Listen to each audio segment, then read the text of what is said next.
Watson sit in front of her. Okay. Well, very good job. It's difficult to do something that people are really, really familiar with. These two characters, especially. The strongest acting, staging elements of the piece, I think, were obviously if Sherlock doesn't work, the play doesn't work. Any Sherlock Holmes. And I thought Sherlock did work. But the point I want to focus on is his likability. I think you made him likable. And I know he's the hero of 56 short stories and 4 novels, but he is not the, yeah, I knew that, you know, look it up. He's not the most likable person, and that's part of his charm, as he said. But I really found myself liking this guy. Sometimes Watson, I think, wants to throw him out the window, but really, to me, his eccentricities are what's interesting about the character. But if you're not careful, and it's a hard line to walk, then you just go, oh, what a jerk, you know. But he really was. He was very charming, and I enjoyed that a lot. I think if you continue to work on the piece, I'd suggest that you concentrate on a consistency of tone and pace between what, at least watching the play one time, are the two different aspects of the play. One is all the Baker Street, all Sherlock at home, Sherlock at home, versus when he's out in the streets of London, where the style shifted using the whatever you call them, past good, the name, you know, the ensemble people. It was like we had one fairly realistic but amusing version of this familiar Sherlock Holmes story, and then the other was a little more akin to 39 Steps and some of these plays that use a few actors to play zillions of parts and all that sort of thing. So I would like to see more of one or the other. I mean, that's just a suggestion too. Take it or leave it.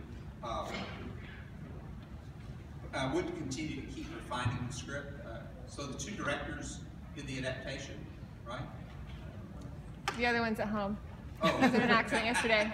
I think it's and I put what I remember about the show is the witty, clever script. I thought it was genuinely funny at times without forcing the humor and being totally ridiculous. I did miss, and again, it's just a reaction to it, I did miss that there wasn't a wrap-up at the end from Watson. You know, we had it introduced by him, we knew he was Watson because he's the one telling the story, and I just felt like it would have been nice to get him to kind of say goodbye to us. It ended rather abruptly. I mean, I knew it was the ending, it wasn't, you know, oh gosh, what's next? But that's what's nice when you do your own adaptation. You can continue to work and refine it, things like that. And yeah, and I should say Watson. He was a charming Watson too. Actually, the memorable things, and I thought they were a good team working together. That's the key of the stories and the zillion movies and all that kind of stuff. So good work. All right,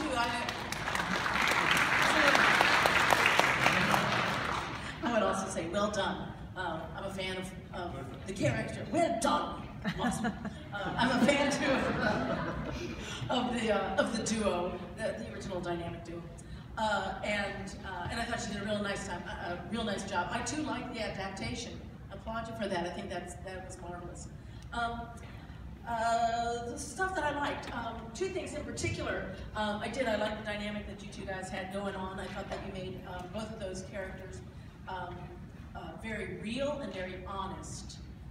Just played them straight. There was some nice subtext going on and some nice mental hijinks going on and all that kind of good stuff. And that does drive that entire ensemble and the entire story forward. I also thought y'all did a really nice job with detail in terms of identifying more than two very specific places. I mean, there was no doubt what was Baker Street. There was no doubt Irene's apartment. There was no doubt when we were in the street.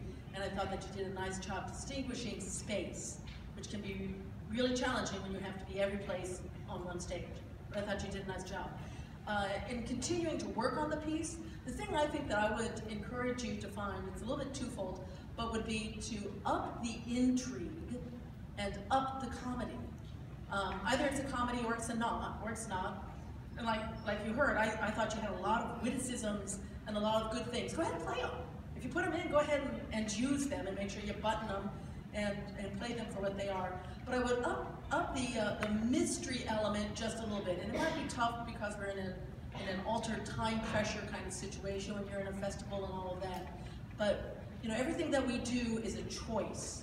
And so if making it more mysterious, making it harder, creating more time pressure from the king, or giving him more at risk or something, just a little bit more so that it becomes more important that we drive through, you know, because quite frankly, after the king came in and said, hey, this is the problem, it was like, okay, go.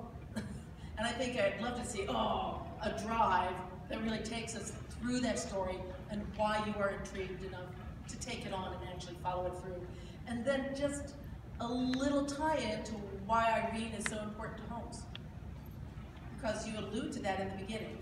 And that might go to your point too, in terms of maybe Watson finishing up the cycle at the end to pull that back around true. I think truly my favorite, well, like I said, I'm a Holmes Watson fan anyway, and so just seeing the piece was really lovely. I thought you guys, like I said, had some really good banter, and the fact that you took the adaptation into a much more contemporary place, I thought were some of the things, really strong choices that you had going for you. And overall, really nice job, well done.